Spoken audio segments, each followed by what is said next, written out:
আসসালামু আলাইকুম। আজকে সর্বশেষ সংবাদ জানাবো আমি নুসরাত। প্রথমেই জানিয়ে দেব সংবাদ শিরোনাম। ডালমি কুচ কালা হে, জামায়াতকে কটাক্ষ চরমোনাই পীরের। পশ্চিমবঙ্গে নিপা ভাইরাসের সংক্রমণ, তবে কলকাতায় ম্যাচ নিয়ে চিন্তিত নয় বিসিসিআই। সংস্কার ইস্যুতে বিএনপি কোনো লুকোচুরি করেনি, জুলাই সনদ রক্ষা আমাদের নৈতিক দায়িত্ব, বললেন তারেক রহমান। যাদের চরিত্র বদলায়নি তাদের নিয়ে নতুন বাংলাদেশ সম্ভব নয়, বললেন শফিকুর রহমান। জোটে গেলেও নতুন বন্দোবস্তের লড়াই চলমান থাকবে, বললেন নাহিদ ইসলাম। ঘুম থেকে উঠে মানুষ আল্লাহর নাম নেয়, একজন নেন আমার নাম, বললেন মির্জা আব্বাস। 11 ফেব্রুয়ারি থেকে ভোট পাহারা দিতে হবে, বললেন শামা ওয়াবেদ। সর্বশেষ জানাবো, তারেক রহমান প্রধানমন্ত্রী হচ্ছেন মনে করেন 47% মানুষ। শিরোনাম শুনলেন, এবারে বিস্তারিত। ডালমি কুচ কালা হে, জামায়াতকে কটাক্ষ চরমোনাই পীরের। ইসলামী আন্দোলন বাংলাদেশের আমির চরমোনাই পীর মুফতি সৈয়দ মোহাম্মদ রেজাউল করিম জামায়াতে ইসলামের কঠোর সমালোচনা করে বলেছেন, জামায়াতের মুখে এক কথা, কাজে আরেক। তারা প্রকাশ্যে এক কথা বলে আর গোপনেও ভারত ও আমেরিকার সঙ্গে বৈঠক করে। এই গোপনীয়তার মধ্যেই রয়েছে সন্দেহ। ডালমে কুচ কালা হে, বাংলাদেশের মানুষ বিষয়টি বুঝে গেছে, আর ধোঁকা দিয়ে বিভ্রান্ত করা যাবে না। শুক্রবার 30 জানুয়ারি রাতে নরসিংদীর পুলিশ লাইন্স এলাকায় এক নির্বাচনী জনসভায় প্রধান অতিথির বক্তব্যে তিনি এসব কথা বলেন। চরমোনাই পীর বলেন, বৈঠক হতেই পারে, কিন্তু তা গোপনে কেন, এই প্রশ্ন জনগণের। তিনি বলেন, ইসলামী আন্দোলন একা হয়ে যায়নি, তাদের সঙ্গে আল্লাহ আছেন, ওলামায়ে কেরাম আছেন এবং দেশের জনগণ আছেন। তিনি উল্লেখ করেন, ইসলামের নীতি ও আদর্শের উপর অবিচল থাকলে দুনিয়াতে শান্তি এবং আখিরাতে মুক্তি নিশ্চিত হয়। জামাত সমঝোতার মাধ্যমে নেতৃত্বের ক্ষমতা গ্রহণ করে প্রচলিত ব্যবস্থার মধ্যেই দেশ পরিচালনা করতে চেয়েছে, এমন অভিযোগ করে তিনি বলেন, এই অবস্থায় ইসলামী আন্দোলন কঠিন সিদ্ধান্ত নিতে বাধ্য হয়েছে। মুফতি রেজাউল করিম বলেন, বাংলার জমিনে ইসলামকে সমুন্নত রাখা এবং মানবতাকে রক্ষার লক্ষ্যে ইসলামী আন্দোলন বাংলাদেশের হাতপাখা প্রতীক নিয়ে এককভাবে নির্বাচনে অংশ নিচ্ছে। তিনি দাবি করেন, ইসলামী আন্দোলনই দেশকে পরিবর্তন করে একটি সোনার বাংলাদেশ গড়ে তুলতে পারবে। পশ্চিমবঙ্গে নিপা ভাইরাসের সংক্রমণ, তবে কলকাতার ম্যাচ নিয়ে চিন্তিত নয় বিসিসিআই। ঘনিয়ে আসছে ক্রিকেট বিশ্বকাপ। ভারত ও শ্রীলঙ্কায় যৌথভাবে আয়োজিত এই বৈশ্বিক আসরে সূচনা লগ্নে ভারতে আয়োজন নিয়ে তৈরি হয়েছে অনিশ্চয়তা। পশ্চিমবঙ্গে নিপা ভাইরাসের প্রাদুর্ভাবের কারণে কলকাতায় বিশ্বকাপের ম্যাচ আয়োজন নিয়ে উদ্বেগ দেখা দিয়েছে। কলকাতায় সেমিফাইনাল সহ মোট 6টি ম্যাচ অনুষ্ঠিত হওয়ার কথা রয়েছে। এমন পরিস্থিতিতে ইংল্যান্ড ও অস্ট্রেলিয়া বিশ্বকাপে অংশগ্রহণ নিয়ে আপত্তি তুলেছে বলে খবর পাওয়া গেছে। তবে ভারত সরকার ও ভারতীয় ক্রিকেট নিয়ন্ত্রণ বোর্ড বিসিসিআই জানিয়েছে, বিশ্বকাপ আয়োজন নিয়ে উদ্বিগ্ন হওয়ার কোনো কারণ নেই। পশ্চিমবঙ্গে নিপা ভাইরাসের সংক্রমণ নতুন নয়, এটি রাজ্যে 8মবারের মতো শনাক্ত হয়েছে। সম্প্রতি 2 নারী নার্সের শরীরে নিপা ভাইরাস পাওয়া গেছে। তাদের আইসোলেশনে রেখে চিকিৎসা দেয়া হচ্ছে। আক্রান্তদের সংস্পর্শে আসা প্রত্যেকের স্বাস্থ্য পরীক্ষা করা হলেও এখন পর্যন্ত সবার রিপোর্ট নেগেটিভ এসেছে। সরকারের পক্ষ থেকে বলা হয়েছে, বর্তমান পরিস্থিতিতে স্বাস্থ্য জরুরি অবস্থায় বলা অতিরঞ্জিত। এটি একটি নিয়ন্ত্রিত স্থানীয় প্রাদুর্ভাব। স্বাস্থ্য ও পরিবার কল্যাণ মন্ত্রণালয় এক বিবৃতিতে জানায়, কেন্দ্র ও রাজ্য স্বাস্থ্য বিভাগ সমন্বিতভাবে নজরদারি, পরীক্ষাগারে পরীক্ষা এবং মাঠ পর্যায়ে তদন্ত চালিয়ে সময় মতো সংক্রমণ নিয়ন্ত্রণে এনেছে। এখন পর্যন্ত নতুন কোনো নিপা রোগী শনাক্ত হয়নি এবং পরিস্থিতি নিবিড়ভাবে পর্যবেক্ষণ করা হচ্ছে। বিশ্ব স্বাস্থ্য সংস্থা WHO জানিয়েছে, নতুন কোনো নিপা সংক্রমণের তথ্য পাওয়া যায়নি। বর্তমান পরিস্থিতির ভিত্তিতে তারা ভ্রমণ বা বাণিজ্য সংক্রান্ত কোনো বিধিনিষেধ আরোপের সুপারিশ করেনি। এদিকে আয়োজক সংস্থা বিসিসিআই সামাজিক যোগাযোগ মাধ্যমে ছড়িয়ে পড়া আতঙ্ককে ভিত্তিহীন বলে মনে করছে।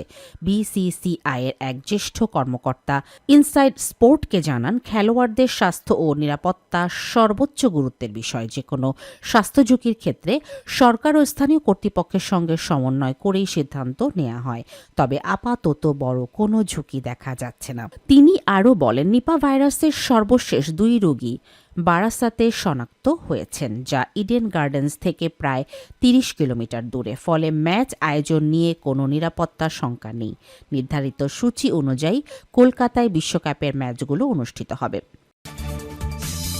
সংস্কার ইস্যুতে বিএনপি কোনো লুকোচুরি করেনি। জুলাই সনদ রক্ষা আমাদের নৈতিক দায়িত্ব, বললেন তারেক রহমান। সংস্কার ইস্যুতে বিএনপি কোনো ধরনের লুকোচুরি করেনি বলে মন্তব্য করেছেন দলটির চেয়ারম্যান তারেক রহমান। তিনি বলেছেন, বিএনপি যে জুলাই সনদে স্বাক্ষর করেছে সেই সনদকে অবশ্যই সম্মান করতে হবে।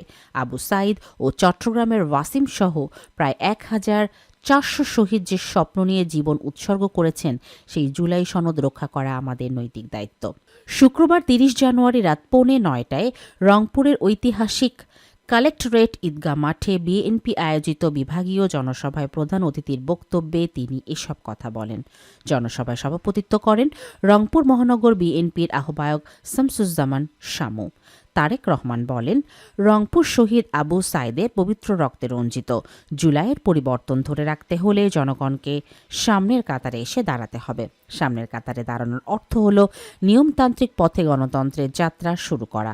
এজন্য দেশের আইন ও সংবিধান অনুযায়ী যে নির্বাচন হচ্ছে, তাতে সবাইকে ঘর থেকে বের হয়ে অধিকার প্রয়োগ করতে হবে। তিনি আগামী 12ই ফেব্রুয়ারি সংসদ নির্বাচনে ধানের শীষ প্রতীকে ভোট দেওয়ার পাশাপাশি সংস্কারের পক্ষে গণভোটে হ্যাঁতে রায় দেওয়ার আহ্বান জানান। একই সঙ্গে ভোটের দিন কোনো ষড়যন্ত্র যেন না হয়, সেজন্য সকাল থেকে ভোট কেন্দ্রে উপস্থিত থাকার আহ্বান জানান তিনি। জামায়াতে ইসলামীকে ইঙ্গিত করে তারেক রহমান বলেন, একটি দল আমাদের সঙ্গে 5 বছর সরকারে ছিল, তাদের মন্ত্রীও ছিল। তখন আমরা ভালো ছিলাম, এখন নাকি খারাপ? প্রশ্ন হলো, আমরা যদি খারাপ হই তাহলে তারা কেন 5 বছর আমাদের সঙ্গে ছিল? তিনি বলেন, বাংলাদেশের মুসলমান, হিন্দু, বৌদ্ধ ও খ্রিস্টান সব ধর্মের ভোটারদের ভোরে ভোট কেন্দ্রে গিয়ে লাইনে দাঁড়াতে হবে। নিশিরাত বা ডামি নির্বাচনের দিন শেষ হয়েছে উল্লেখ করে তিনি জনগণকে অধিকার প্রয়োগে সজাগ থাকার আহ্বান জানান। রংপুরের উন্নয়ন পরিকল্পনার কথা উল্লেখ করে বিএনপি চেয়ারম্যান বলেন, রংপুরকে অনেকেই গরিব অঞ্চল বললেও এটি অত্যন্ত সম্ভাবনাময় এলাকা। এখানে প্রাকৃতিক সম্পদ ও কৃষিভিত্তিক বিপুল সম্ভাবনা রয়েছে। কয়লা ও কৃষিজাত সম্পদ সঠিকভাবে কাজে লাগাতে পারলে এই অঞ্চলের চিত্র পাল্টে দেওয়া সম্ভব। তিনি বলেন, রংপুর বিভাগে কৃষিজাত পণ্যের শিল্প কারখানা গড়ে তোলা হবে, ব্যবসায়ীদের বিশেষ সুবিধা দেওয়া হবে এবং আইটি প্রতিষ্ঠানগুলোকে নির্দিষ্ট মেয়াদে কর ছাড় দেওয়া হবে, যাতে ব্যাপক কর্মসংস্থান সৃষ্টি হয়। যাদের চরিত্র বদলায়নি তাদের নিয়ে নতুন বাংলাদেশ গড়া সম্ভব নয়, বললেন শফিকুর রহমান। যাদের চরিত্রের পরিবর্তন হয়নি তাদের নিয়ে নতুন বাংলাদেশ গড়া সম্ভব নয় বলে মন্তব্য করেছেন জামায়াতে ইসলামের আমির ডক্টর শফিকুর রহমান। তিনি বলেন, যারা এখনও ফ্যাসিবাদের আচরণ করে, জুলাইয়ের চেতনা ও সংস্কার মানে না, তাদের দিয়ে ফ্যাসিবাদ মুক্ত বাংলাদেশ গড়া যাবে না। শুক্রবার 30 জানুয়ারি সন্ধ্যায় কুমিল্লার লাকসাম স্টেডিয়ামের কুমিল্লা 9 লাকসাম মনোহরগঞ্জ আসনে জামায়াতের নির্বাচনী জনসভায় প্রধান অতিথির বক্তব্যে তিনি এসব কথা বলেন। ডক্টর শফিকুর রহমান বলেন, 13 তারিখ নতুন বাংলাদেশ পাওয়ার জন্য 18 কোটি মানুষ মুখিয়ে আছে। ফ্যাসিবাদ মুক্ত বাংলাদেশ গড়তে হলে ফ্যাসিবাদের বিরুদ্ধে লড়াই করার সাহস যাদের আছে তাদেরই বেছে নিতে হবে। আল্লাহর মেহেরবানিতে সেই সাহস জামায়াতে ইসলামের আছে। সাজানো সাক্ষী ও পাতানো আদালতের মাধ্যমে দফায় দফায় আমাদের নেতাদের হত্যা করা হয়েছে, তবুও জামাত মাথা নত করেনি, দেশ ছেড়ে পালায়নি। আমরা ছিলাম, আছি এবং ইনশাআল্লাহ থাকব। বিএনপির সমালোচনা করে তিনি বলেন, এখন ঘরে ঘরে ফ্যামিলি কার্ড বিতরণ করা হচ্ছে, নাম দেয়া হয়েছে ফ্যামিলি কার্ড। এক হাতে কার্ড, আরেক হাতে মায়ের গায়ে হাত। এটা কি মানুষ বুঝবে না? বাংলাদেশের মানুষ বোকা নয়। মায়েরা এখন প্রকাশ্যে বলছেন তারা আর অনিরাপদ বাংলাদেশ চান না, তারা নিরাপদ বাংলাদেশ চান। তাদের বিশ্বাস দাঁড়িপাল্লা এবং তার সঙ্গীরাই নিরাপত্তা দিতে পারবে। জামাতের আমির বলেন, আমাদের কোনো মামা খালুর দেশ নেই, বেগমপাড়া নেই। আমাদের একটাই ঠিকানা, গর্বের বাংলাদেশ। অথচ কেউ কেউ হাঁচি কাশি হলেই বিদেশে চলে যান। দেশের প্রতি তাদের আস্থা নেই। এই দেশ তাদের কাছে শুধু টাকা কামানোর মেশিন। দেশপ্রেম নিয়ে কটাক্ষ করে তিনি বলেন, জনগণের টাকা লুট করে বিদেশে পাচার করা, সন্তানদের বিদেশে পড়ানো, এটাই কি দেশপ্রেম? মুখের দেশপ্রেমে জনগণ আর বিশ্বাস করে না। দেশপ্রেমিক হলো তা কাজে প্রমাণ করতে হবে। জোটে গেলেও নতুন বন্দোবস্তের লড়াই চলমান থাকবে বললেন নাহিদ ইসলাম। জাতীয় নাগরিক পার্টির এনসিপির আহ্বায়ক নাহিদ ইসলাম বলেছেন, নির্বাচনে জোট গঠন করা হলেও নতুন রাজনৈতিক বন্দোবস্তের লড়াই অব্যাহত থাকবে। 11 দলীয় নির্বাচনী ঐক্যের মধ্যে এনসিপির মূল লক্ষ্য সংস্কার বাস্তবায়ন করা। শুক্রবার 30 জানুয়ারি বিকেলে রাজধানীর গুলশানের লেকশোর গ্র্যান্ড হোটেলে এনসিপির ইশতেহার ঘোষণা অনুষ্ঠানে তিনি এসব কথা বলেন। নাহিদ ইসলাম বলেন, এনসিপির জন্য এটি একটি ঐতিহাসিক মুহূর্ত। গণঅভ্যুত্থানের প্রেক্ষাপটে 2024-এর পরবর্তী সময় একটি নতুন রাজনৈতিক দল হিসেবে আত্মপ্রকাশ করে এনসিপি আজ জোট প্রক্রিয়ার মধ্য দিয়ে নির্বাচনে অংশ নিচ্ছে। দল গঠনের সময় দেওয়া প্রতিশ্রুতি এবং ঘোষণাপত্রের সঙ্গেই এনসিপির বর্তমান রাজনৈতিক অবস্থান সম্পৃক্ত। তিনি বলেন, গণঅভ্যুত্থানের মধ্য দিয়েই দলের নেতৃত্ব ও আদর্শের ভিত্তি তৈরি হয়েছে। আগস্টে শহীদ মিনারে ফ্যাসিবাদী ব্যবস্থার বিলোপ এবং নতুন রাজনৈতিক বন্দোবস্তের যে দাবি তোলা হয়েছিল, এনসিপি এখনও সেই দাবিতেই অটল আছে। নাহিদ ইসলাম বলেন, গত 16 বছরে এবং স্বাধীনতার পর দীর্ঘ সময় ধরে গড়ে ওঠা রাজনৈতিক ব্যবস্থার কারণে দেশ প্রকৃত গণতন্ত্র থেকে বঞ্চিত হয়েছে। বিগত শাসনামলের দমন পীড়ন, অর্থনৈতিক ও রাজনৈতিক ব্যবস্থার ভাঙন এবং জাতীয় মর্যাদা ক্ষুণ্ণ হওয়ার মধ্য দিয়েই জনগণ রাজপথে নেমে আসে। এই পরিস্থিতি থেকেই নতুন বন্দোবস্তের প্রয়োজনীয়তা সামনে আসে। তিনি বলেন, নতুন বন্দোবস্ত এমন হতে হবে যা স্বৈরতন্ত্রের পুনরাবৃত্তি রোধ করবে, গণতন্ত্র নিশ্চিত করবে, অর্থনৈতিক বৈষম্য কমাবে এবং একটি অন্তর্ভুক্তিমূলক সমাজ গড়ে তুলবে। একই সঙ্গে ধর্মীয় মূল্যবোধ ও সাংস্কৃতিক বৈচিত্র্য বজায় রেখে আন্তর্জাতিক পরিসরে জাতীয় মর্যাদা প্রতিষ্ঠা করবে। জোট গঠন নিয়ে সমালোচনার জবাবে এনসিপির আহ্বায়ক বলেন, এটি একটি নির্বাচনী জোট এবং ন্যূনতম কিছু রাজনৈতিক বিষয় ঐক্যমত্যের ভিত্তিতে গঠিত। এই জোটের মধ্য দিয়ে সংস্কারের দাবি বাস্তবায়নের চেষ্টা করা হবে। এই কারণেই এনসিপি আলাদাভাবে নিজস্ব ইশতেহার ঘোষণা করেছে।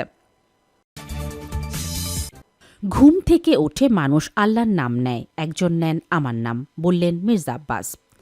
নির্বাচনী মাঠে নতুন প্রার্থীদের স্বাগত জানিয়ে বিএনপির স্থায়ী কমিটির সদস্য ও ঢাকা 8 আসনের দলীয় প্রার্থী মির্জা আব্বাস বলেছেন, তিনি আশা করেন প্রতিদ্বন্দ্বীরা নির্বাচন পরিচালনায় আইন মেনে চলবেন এবং কাউকে ব্যক্তি আক্রমণ করে কথা বলবেন না। শুক্রবার 30 জানুয়ারি রাজধানীর শান্তিনগর স্টার্ন প্লাস মার্কেটে গণসংযোগকালে সাংবাদিকদের প্রশ্নের জবাবে তিনি এসব কথা বলেন। মির্জা আব্বাস বলেন, মানুষ সকালে ঘুম থেকে উঠে নামাজ পড়ে আল্লাহর নাম নেয়, কিন্তু তার নির্বাচনী এলাকায় এমন একজন প্রার্থী আছেন যিনি দিনের শুরুতেই তার নাম নিয়ে কথা বলেন। তিনি বলেন, অতীতে তিনি আরও শক্ত কঠিন প্রতিদ্বন্দ্বীর বিরুদ্ধে নির্বাচন করেছেন, কিন্তু তখন একে অপরের বিরুদ্ধে নিষেধাজ্ঞা করা হয়নি। তিনি অভিযোগ করে বলেন, এখন সারাদিন তার নাম নিয়ে অকথ্য ভাষায় কথা বলা হচ্ছে এবং তাকে উত্তেজিত করার চেষ্টা চলছে। তবে তিনি এসব নিয়ে বিচলিত নন উল্লেখ করে বলেন, তিনি জীবনে বহু নির্বাচন মোকাবেলা করেছেন। আবারও উল্লেখ করেন, এসব প্রার্থী তার সন্তানের মতো, ওরা এখনও বাচ্চা ছেলে। গণসংযোগ শেষে তিনি পুরনো পল্টনে বধির স্কুলে আয়োজিত মূক ও বধিরদের একটি অনুষ্ঠানে অংশ নেন। পরে বিকেলে শান্তিনগর বাজার ও পীর সাহেবের গলিতে ধানের শীষের পক্ষে গণসংযোগ করেন। রাতে তিনি চামেলিবাগ গ্রিন পেস অ্যাপার্টমেন্টের মালিকদের সঙ্গে এক নির্বাচনী মতবিনিময় সভায় অংশ নেয়ার কথা রয়েছে। সাবেক মন্ত্রী মির্জা আব্বাস বলেন, তিনি জনগণের প্রতি শ্রদ্ধাশীল এবং বিশ্বাস করেন জনগণই সঠিক সিদ্ধান্ত নেবে। নির্বাচনকে ঘিরে যে উচ্ছ্বাস ও আবেগ তৈরি হয়েছে তার প্রতিফলন 12 ফেব্রুয়ারি ভোটের মাধ্যমে দেখা যাবে বলেও তিনি আশা প্রকাশ করেন। 11 ফেব্রুয়ারি থেকে ভোট পাহারা দিতে হবে বললেন শামা ওয়াবেদ। ফরিদপুর 2 সালথা নগরকান্দা আসনের বিএনপির মনোনীত প্রার্থী ও দলের কেন্দ্রীয় কমিটির সাংগঠনিক সম্পাদক শামা ওয়াবেদ ইসলাম রিঙ্কু বলেছেন, 11 ফেব্রুয়ারি থেকে ভোট পাহারা দিতে হবে। যার যার কেন্দ্রের ভোট সেই কেন্দ্রের মানুষই পাহারা দেবেন। এক কেন্দ্রের মানুষকে অন্য কেন্দ্রে যাওয়ার প্রয়োজন নেই।